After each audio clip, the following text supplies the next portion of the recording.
Bonjour à tous, bienvenue à LOS TV pour un nouveau rendez-vous de Brigitte.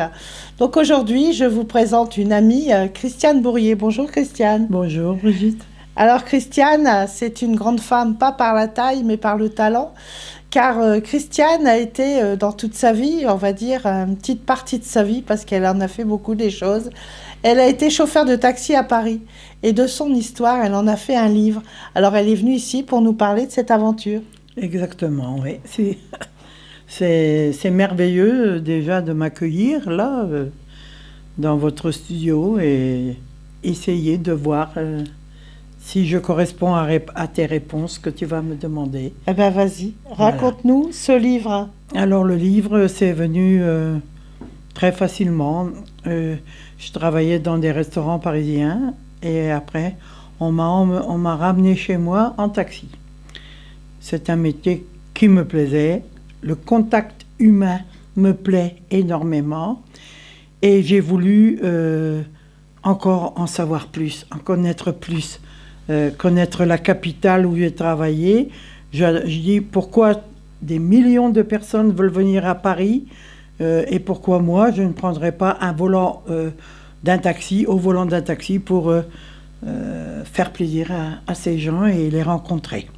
Donc c'est ce que j'ai fait. J'ai commencé, moi, petite fille du Nord-Pas-de-Calais, arrivée dans une capitale aussi grande. Je ne connaissais pas. Je dis, bon, bah tant pis, les autres, ils l'ont fait avant moi, pourquoi pas moi. Et je l'ai fait aussi pour en souvenir des taxis de la Marne, qui ont participé pour la France, en quelque sorte. C'est un honneur pour moi et pour tous mes collègues de faire ce métier. Voilà. Donc j'ai commencé comme ça. J'ai pris un couple que j'ai emmené. Je ne connaissais pas Paris, mais j'avais un plan. Et je leur ai donné le plan. Et ils m'ont guidé. Les gens me guidaient. Et on souriait, on s'ouvrait, on s'appréciait. Et je suis contente d'avoir fait ça pendant 25 ans. Mais comment on devient chauffeur de taxi à Paris? Disons, d'un point de vue légal, il y a des démarches à faire. Oui. Ça doit être compliqué quand on est une femme. Au début, j'avais peur parce qu'il n'y en avait pas beaucoup. À mon époque, il y avait très très peu de femmes.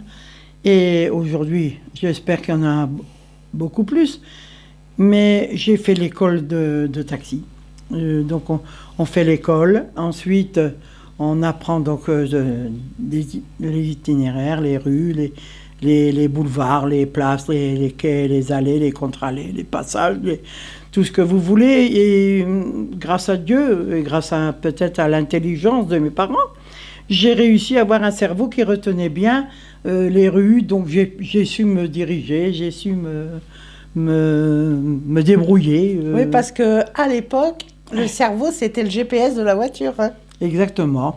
Je ne me suis jamais servi d'un GPS jusqu'à aujourd'hui, hein, d'ailleurs.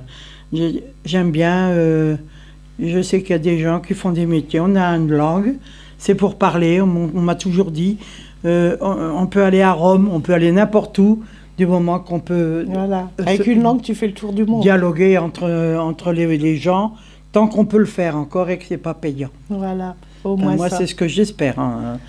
Donc voilà, j'ai commencé comme ça. J'ai aimé Paris, j'ai aimé les bâtiments, j'ai aimé le contact avec mes collègues. J'ai vu que ça se passait bien, donc j'ai voulu continuer. Et puis après, j'ai rencontré pas mal de gens. On avait des gens qu'on n'aurait jamais rencontrés ailleurs. Allez, fais-nous rêver, dis-nous des noms. Oui, admettons, allez, j'avais vu Jean Carmet, j'ai rencontré Enrico Macias, j'ai rencontré Marlène Jobert. Et puis Johnny. Et Johnny, c'est pas moi qui l'a eu. Non, mais... J'ai pris ces musiciens, mais c'est un de mes collègues qui avait une voiture plus grande que la mienne qui a pu emmener Johnny Hallyday. Voilà. Mais bon, j'en ai vu d'autres et ce sont des gens simples, voilà. Très simples, discrets, très faciles de contact. et comme nous deux. Donc, pour moi, c'est extraordinaire. Je souhaite à tous mes collègues, quelle que soit sa nationalité, c'est de réussir à aimer les autres, à partager avec passion leur métier, le faire du mieux qu'ils peuvent, malgré les bouchons, malgré les contraintes de la vie privée, mais laisser de côté la vie privée, s'occuper de la vie de son métier. Et surtout ça, c'est le respect. Le respect, honneur, dignité, c'est ce que mon père m'a appris depuis que je suis jeune. On m'a toujours dit ça. Respecte les autres, aime bien les autres, ne jalouse personne, n'envie personne, regarde toujours un peu plus bas, jamais trop haut, et c'est comme ça que tu vas réussir ta vie. Voilà. Alors, je crois que quand on est chauffeur de taxi, tu as dû entendre des choses, des secrets, des trucs. On doit en entendre des belles choses, non? Oui, mais je suis quelqu'un qui ne va pas aller raconter la vie des mais gens. On dit on entend, mais on n'écoute pas, en fait. On laisse... ça passe. Voilà, on laisse passer les ondes. Ça rentre par là, mais ça ressort par là, parce que on ne peut pas capter tout en même temps, la vie des gens, et puis en même temps regarder la route, la sécurité, parce qu'on peut avoir à tout moment une mobilette qui passe, un enfant qui traverse, un ballon qui arrive, un animal qui s'échappe. On est obligé de rester vigilant au volant pour ne pas aller percuter quelqu'un d'autre. Donc c'est pour ça qu'il faut... bien faire la part des choses entre ce qu'on entend, ce qu'on vit, ce qu'on doit faire, réellement, avec un volant dans les mains, je veux dire. Donc voilà. Ton livre s'intitule « La vie d'une femme chauffeur de taxi à Paris », c'est ça? Aux éditions Grasset. Il est vendu non, les éditions La Bruyère. Ah, La Bruyère, excusez-moi. Voilà, les éditions La Bruyère à Paris. Les éditions La Bruyère à Paris. Oui. Donc, il est vendu au prix de 13 €. 13 €. Vous pouvez le commander dans toutes les bonnes librairies, vous l'aurez.